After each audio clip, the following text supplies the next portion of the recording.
All right, so here we go right here. All right, I just sent out a video that's saying that I was working on this Amana. I put it back together and the timer is working right now. I think I'm gonna check it in a second, make sure that the heat is working still. So one thing you're dealing with this timer is like you get something off track or something will not work at all. But I did put the timer back together. It's on here, and I'm gonna show you that now it's able to stop. It's able to cut off. At first, it wasn't cutting off at all. So let's see if it's getting hot. So let's see what's going on. Let's see if it gets hot. It is getting hot. Can you see? If you can, you can't really see it. It just cut off, but it's red. Clothes are hot. So the heater part is still working, which is good. So now, this is the part that I was having a problem with. I would start it, and see right now the timer is at like 60 minutes or so. But when I would turn it, I could turn it and turn it and turn it, and it would not do any, it wouldn't stop at all. There it is. It's in off position. It stopped. Problem fixed.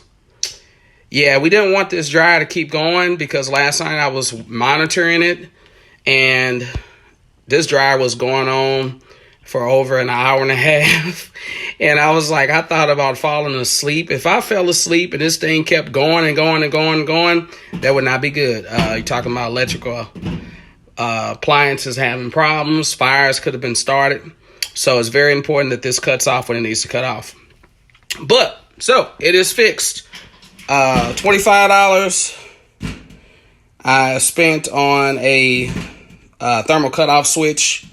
Part apart from Appliance Pro, shout out to them. Part came in like one day, so quick. Washer and dryers over here. My washer and dryer have been thumping a lot for a long time, so making that boom boom boom boom boom boom boom boom sound. So if you have a problem like that, know that it's two things. It's either your suspension rods, in addition to the suspension rod, it's the hose. I had one of those little cheap hoses on here. So eventually over time it would start bending and curving, so you wouldn't get a good direct flow. So when this water is not going through like it's supposed to and it's not draining like it's supposed to, it'll cause the sensor to happen where it'll stop doing cycles. Like it would stop at, it wouldn't even get to drain and spin. It would just stop there. And you would think that the cycle is done.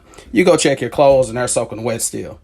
You don't want that. So suspension rods, it was crazy to get to, but only because I was trying to do it the hard way. I was trying to do it while it was still inside this space. Once I actually took the washer out, it gave me a little bit more room to work with it. So suspension rods, they were like $40. And this tube, I actually have it attached to my original one that came with the washer. This was like, I want to say it was like $10. So $50, $75. So asked Sears to come out. They was going to look at it. They looked at it. They charged me, I think, $70-something to look at it. Wash and dryer, the guy was talking about $179, $180. Talked about the dryer. He said, oh, it even you're looking at $300, like flat. Because it's a lot of work to get in there and take those parts about, take it apart and look at it and scan stuff and all that. So, if you got a washer and dryer, okay, I'm not telling you, if you're not tech savvy, you don't feel like working on things, but it's always good to try to do it. I learned a lot about this dryer, so I think I might be ready to do some more washer and dryers now. Hint, hint, hint. But anyway, just wanted to shoot this video, let you know, especially out to my wife, that I actually got it fixed. Because we were considering buying a new one, and this one is still turning. I don't have to I don't have to change the belt. I don't have to change any of the motors or anything in there. So if it's nothing real complicated, it's just a problem with heat, then yeah, it's probably going to be one of these components down here. Get you a little multimeter and test it. Get you some tools and get the job done. All right.